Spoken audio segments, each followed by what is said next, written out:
This is your number one source for all WWE right here on YouTube.com. This is Off The Script, number 26, part number 2 for your week ending August 17th, SummerSlam weekend 2014. Why was CM Punk included in the WWE 2K15 video game? I got the full backstage story on that one. Plus, has Vince McMahon lost interest in Bo Dallas completely? I got the full developing story on that one, plus a bunch of big happenings potentially happening this Sunday at SummerSlam. Don't go anywhere. Hand me my cold beverage. Hit my fucking music. And let's get number 26, part number 2, on the road for this Saturday morning, guys. Don't go anywhere. I'll be right back.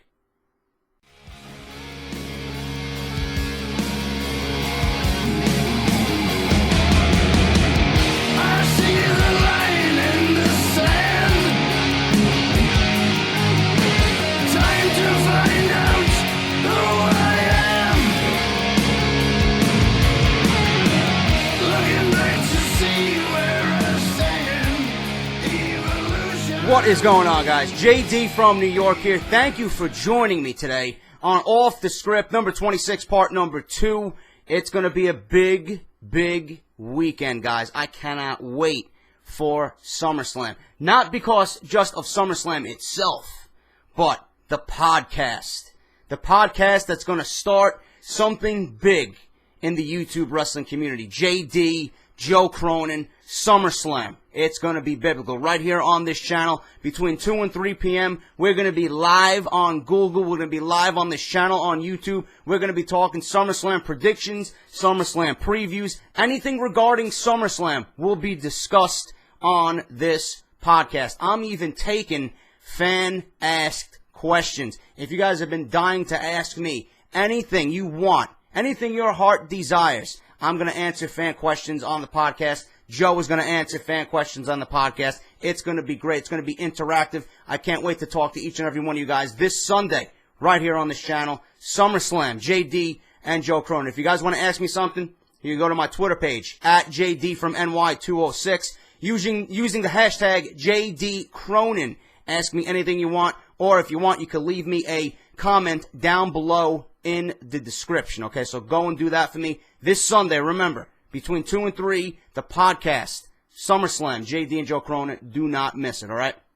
Number 2, Labar, Eisenberg, Ghoulish, 3 of the best. Chairshot Reality, WrestleZone.com. Anything you guys need regarding SummerSlam, from 3 expert opinions, they will have it over there on Chairshot. Their homepage is down below. Go over there, show them some love, and tell them JD from NY sent you. Plus, also, Labar just tweeted me this afternoon. Chairshot is revamping their YouTube page. They're going to be posting short clips of certain topics from Chairshot on their YouTube page. So their YouTube page now will also be down in the description below. Please go over there and subscribe to those guys on YouTube. Like I said, 3 of the best guys when it comes to wrestling talk. Labar, Eisenberg, Ghoulish. Go and check them out on WrestleZone and subscribe to their YouTube page down below. All right. And finally, guys, if you missed Off The Script yesterday, I talked about Alberto Del Rio possibly becoming the TNA World Heavyweight Champion if he does sign over there. But that one may be put to rest with what I got regarding Del Rio today. All right. So if you missed that, link is also down below. And WrestleRumble.com if you guys want to have some fun with SummerSlam and win some cash prizes. Entry is still on right now. You have up until SummerSlam to enter this thing. Cash prizes for first, second, and third place. It's going to be awesome. If you want to put your knowledge to the test and guess the winners of SummerSlam this Sunday, go ahead and sign up for WrestleRumble.com. Link is down below to their homepage. I signed up. I'm going to have some fun. I would like you guys to have some fun with me. So go and do that. It's going to be awesome, all right? So, let's get into Off The Script. Why has CM Punk been featured in WWE 2K15? The full backstage story on this one. Well, regarding CM Punk being confirmed for the WWE 2K15 video game, PW Insider reports that his inclusion in the game has no bearing on his current relationship or lack thereof with the WWE. The game design and the rivalries mode that features Punk versus John Cena, which was already announced on IGN, which I think I seen some still shots. The game looks fucking phenomenal. It looks unbelievable. But Punk and Cena was announced in the rivalry mode, okay? This one was set in stone almost a year ago, long before Punk walked out of the company. There was no way to change the game this late without completely removing that mode. This is not a sign that Punk and WWE have come to terms on a new deal of any kind. Sources insist that Punk and WWE have had little to no communication whatsoever since he has walked out. The official WWE 2K15 roster reveal will take place this coming weekend in Los Angeles. Names confirmed for the roster so far include, and I name, The Miz, Diesel, Classic Hulk Hogan, Current Hulk Hogan, Hollywood Hulk Hogan, Classic Sting, Black and White Sting, Big Show, Bray Wyatt, Bad News Barrett, The Undertaker, Triple H, Cesaro, John Cena, Darren Young, Randy Orton, Roman Reigns, Sheamus, Rob Van Dam, AJ Lee, Cameron, Naomi, Shawn Michaels, The Rock, CM Punk, Stone Cold Steve Austin, and Paul Heyman, with more to be announced during SummerSlam weekend. Gonna be great. I've been saying it. Anytime I regard or talk about WWE 2K15, it will be featured on this channel. So look forward to that. Sounds great. Punk is in the game. It's going to make the game better with him in there instead of you actually creating him from scratch. So that's good. And I'm glad that 2K stuck to their guns and left him in the game even though he's not on the roster anymore. Kudos to those guys over there. All right.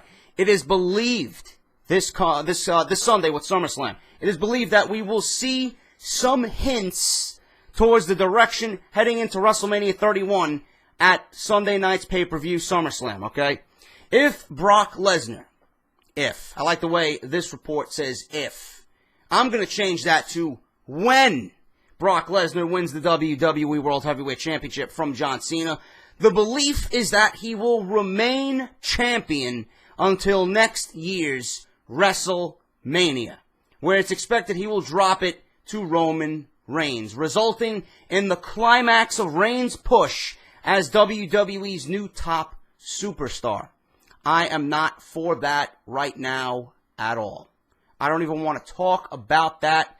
Let's just get Lesnar as champion and take it 1 week at a time, okay?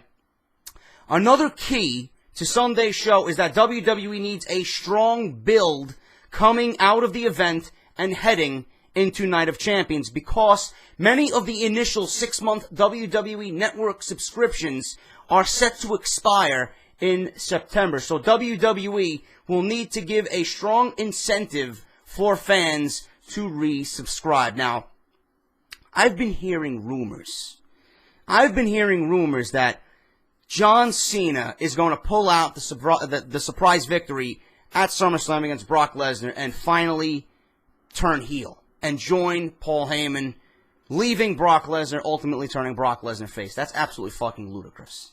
That's insane. I don't see that happening. That would be the biggest fucking mistake WWE could have ever made. That will be in the top 10, easy. That may be in the top 3 if they actually go ahead and do that. John Cena does not need to be heel right now. Okay? I don't want John Cena turning heel with the WWE Championship. I don't want John Cena turning heel, ultimately making Brock Lesnar face. I don't want John Cena with Paul Heyman. I don't want it. What I want is simple. Simplicity is best at times, even though it may be predictable. Simplicity is best if it makes sense. Okay? Brock Lesnar cannot lose. I want you to get this through your heads, okay? Brock Lesnar cannot lose. And I mentioned this before several times. He has the streak. He has the streak. You're not going to make him lose, because then it makes the streak a complete waste. Brock Lesnar beat The Undertaker. Build that up. He's immortal. He did the one thing no one has done in 20 years. Taking care of John Cena should be a cakewalk for Brock Lesnar. Simplicity is best. Yes, it's fucking predictable. Yes, everyone knows it's going to happen. But it makes sense. That's all you need to know. As far as Lesnar holding the title to WrestleMania, it may be stretching it just a little bit. I'll even agree with that. But Paul Heyman says, you don't need to have the WWE champion on every show. He doesn't need to be on every Raw. He doesn't need to be at every house show. Because the way the current WWE product is, the WWE champion is everywhere. It waters the prestige down. The one thing that the WWE title needs right now is some level of prestige. If Lesnar's going to capture the company's top prize and just disappear and show up when he wants, people will pay to see Brock Lesnar.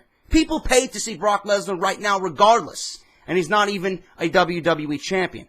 But if he's given the belt and he's able to appear once or twice a month, and then including a pay-per-view, if he's not there every week, he doesn't need to be there. He's the WWE champion. When you do see him, it's going to be all that much more special. If Brock Lesnar wins the title on Sunday, I don't want to see him every week. I don't want Brock Lesnar to be outplayed and shoved down our throats. I don't want him involved in every major storyline. I want the WWE to pick and choose his opponents that make sense. He doesn't need to run through everybody. He's Brock Lesnar. He beat The Undertaker and he captured the WWE Championship. It's his year. Deal with it. Roman Reigns, I don't think he's going to be ready for WrestleMania. He's just becoming another John Cena. And we don't need another John Cena. We need another John Cena in the form of a face for the company. But we don't need another John Cena in terms of in-ring ability. And that's what Roman Reigns is becoming. Mr. 5 moves.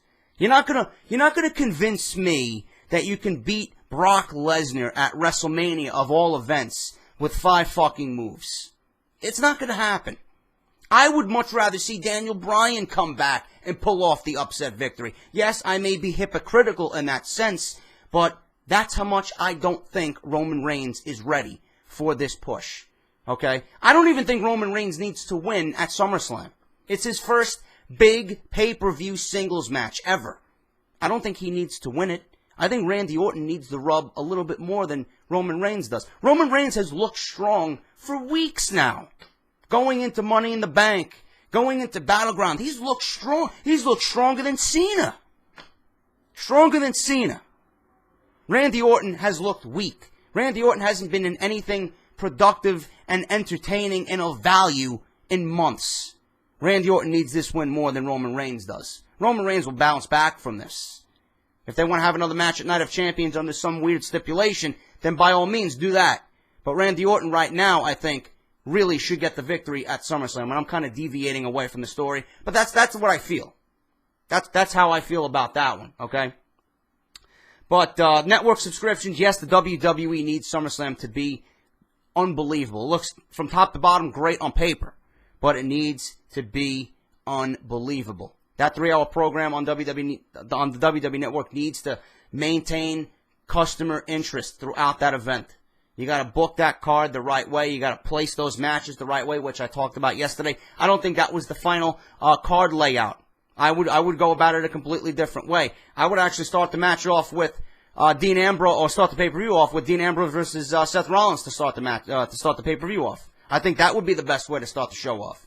High energy, just get those guys out there, steal the show already. Match number 1.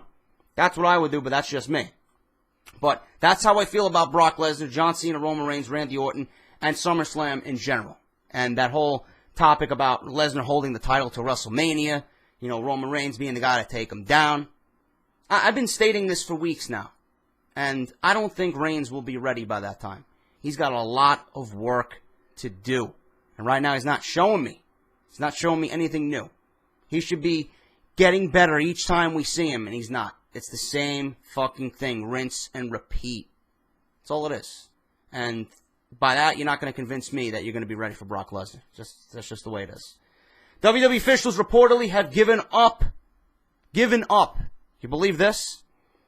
Given up on the push for Bo Dallas, which explains why his losing streak was ended by R-Truth a few weeks back.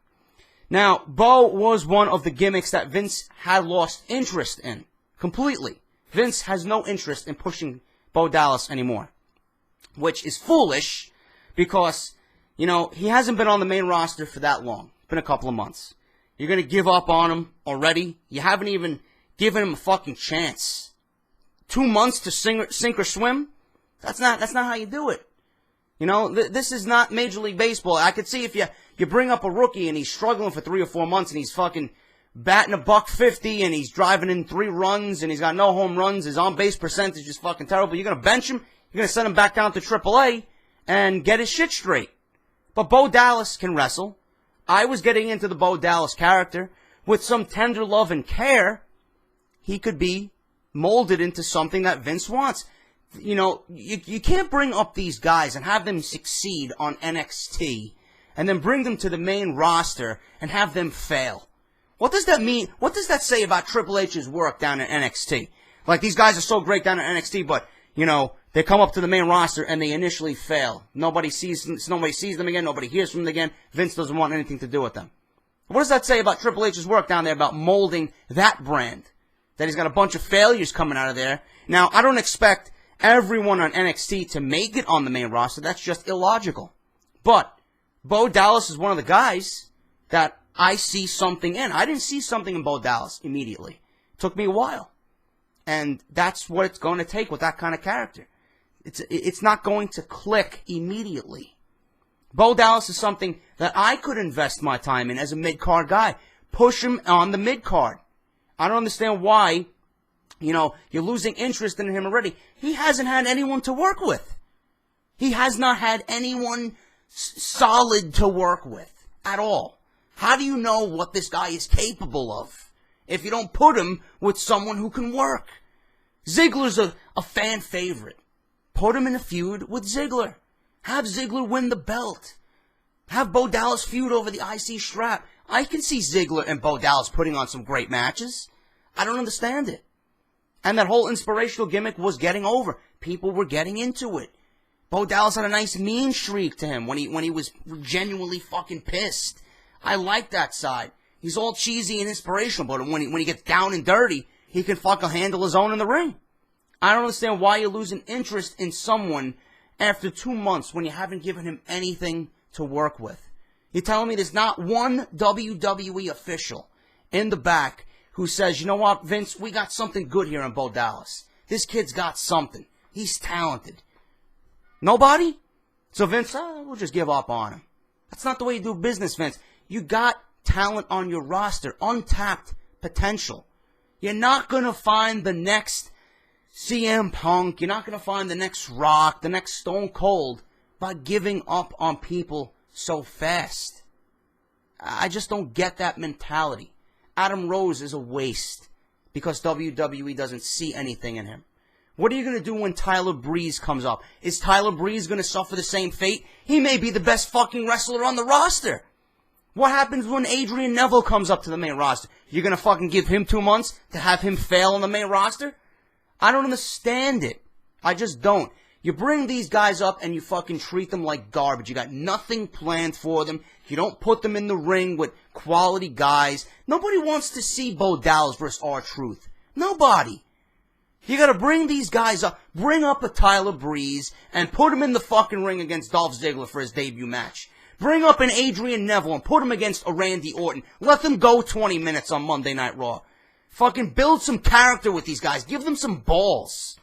But no, you want to bring them up and have them fail because you don't have any direction for them. These guys, these officials, Vince, Triple H, and everybody else on creative, look yourselves in the mirror. Why are these guys failing? Because you don't have any direction for them. Plain and simple. Bo Dallas got something.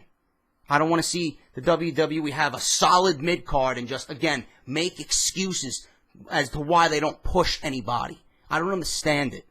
But that's just me. That's my rant. I really don't want to rant about that. But reading shit like that fucking pisses me off. They got a great roster if they actually utilize what they have. But they don't. They're all about pushing Roman Reigns and finding the next big guy. Yeah, that's only going to get you so far, you know? You got Randy Orton versus Roman Reigns at SummerSlam. What about the rest of the mid-card?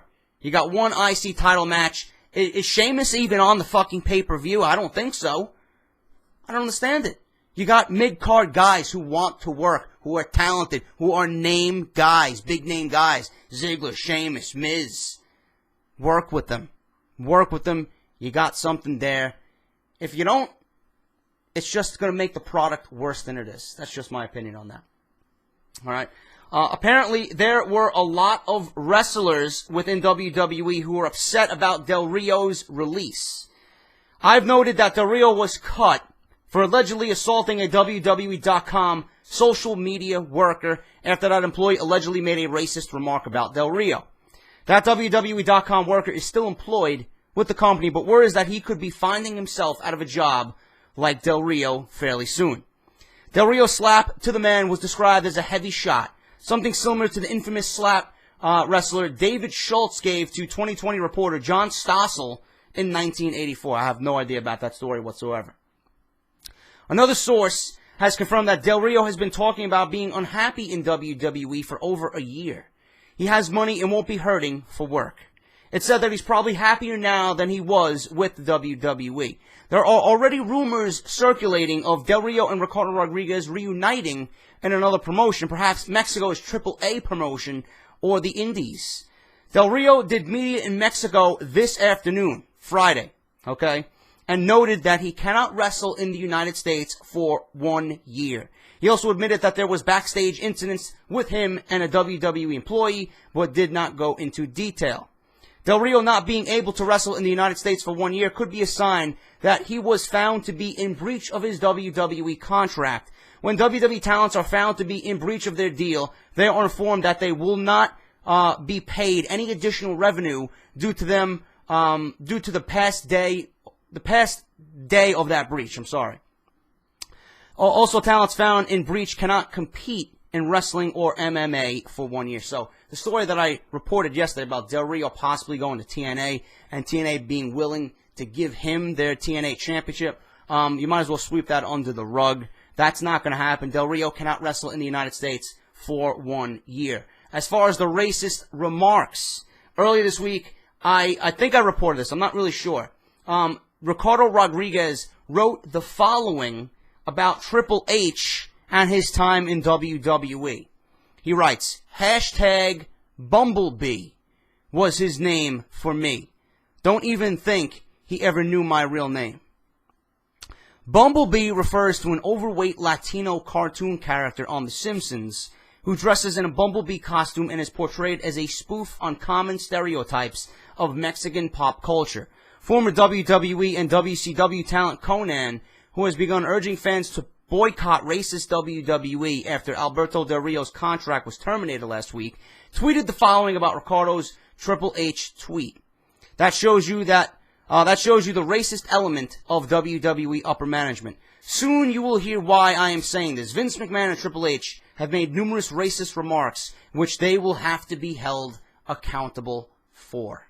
That's fucked up. I don't stand for racism in any way, shape, or form, and that's shameful behavior on Vince McMahon and Triple H, if that is indeed true. I'm not going to comment on that anymore. I know that's a sensitive subject, but if that is true about Vince and Triple H, they should be ashamed of themselves being in such a high position within WWE. That's absolutely disgusting. Let me know what you guys think about that one. The Rock's mother, this is a sad story and thankfully has a happy ending. The Rock's mother, Ata, I don't know if I'm pronouncing that right, ATA, Ata Johnson and his cousin NXT diva Lena Fenei, I'm not sure if I'm pronouncing that right either, but they were hit head-on by a drunk driver earlier this month. The incident actually took place back on August 1st, according to Figure4WOnline.com. Ata and Lena were in Orlando for the annual Usos Foundation fundraising event, and after going to a local restaurant, a drunk woman with a suspended license was running from the police when she crossed the median at high speeds and collided with the Cadillac SUV that Ata and Lena were in. Lena underwent surgery for a broken collarbone, and Ata had bruising in the lungs and chest from crashing into the steering wheel. Ata also had a cast on her left hand, but both are recovering well. Thank God they are okay. I'm glad that The Rock's mother and cousin are in recovering mode and will be okay after this. Horrifying incident after The Rock just lost Paul Walker, with Fast 7 or whatever he's filming right now. That would have been a coincidence, and it also would have been a nightmare if that ended up being bad news. So thankfully they are okay. My prayers go out to them. And drunk driving, this is something I would not usually say, but I was never caught drunk driving. I was pulled over for DUI, but I wasn't drunk. I was living in South Jersey. I got pulled over. I think I made mention of this on one earlier commentary when I first started my channel. They pulled me over because I had 2 glasses of wine because I was out to dinner with somebody, and the cop seen me driving a red Mustang, pulled me over and figured out who the fuck is this guy. Pulled me over, smelt wine or liquor on my breath, pulled me over, and I was given a DUI. My license was suspended for 3 months. I had to take a breathalyzer test. It was just a nightmare. So if you guys, are even thinking about drunk driving or driving under the influence, don't. It's not worth it. And like I said, thank God The Rock's mother and his cousin are recovering well from this horrifying incident that they had on August 1st. And finally, guys, funny story about Stone Cold Steve Austin. Stone Cold was actually interviewed by 103.5 The Fan in Dallas. Austin was asked who he thought was the bigger legend in wrestling. If you're talking to me, he said, it's going to be Stone Cold Steve Austin. If you guys are talking about Hulk, it's going to be him. Or if you guys are talking to Hulk, it's going to be him. Austin says he respects Hogan and what he's done for wrestling. When you say to anybody off the street, hey, do you know anything about pro wrestling? They'll say, yeah, wasn't that guy Hulk Hogan a pro wrestler? His name might come to your mind before mine, so I give that guy all due respect. He had a tremendous run. Let me know what you guys think. Who was better? Who was actually better, and who contributed more to wrestling in general? Stone Cold or Hulk Hogan? Who was bigger? Who was the bigger name? Stone Cold or Hulk Hogan? Now, Stone Cold is probably the biggest superstar ever in WWE. Without Stone Cold, the WWE probably would have went bankrupt, and we would not have a product today. Hulk Hogan, you can't touch what he did. An absolute legend. His name is synonymous with wrestling. So you really can't take that away. And based off those things about Hogan, you have to go with Hulk Hogan on that one. Even though Stone Cold is probably one of my favorite superstars of all time. Like I said, he probably is the biggest superstar ever based on just popularity and merch and et cetera, saving the company pretty much in the Attitude Era. But you can't take anything that Hulk Hogan did away from him. He was wrestling. He was the WWE.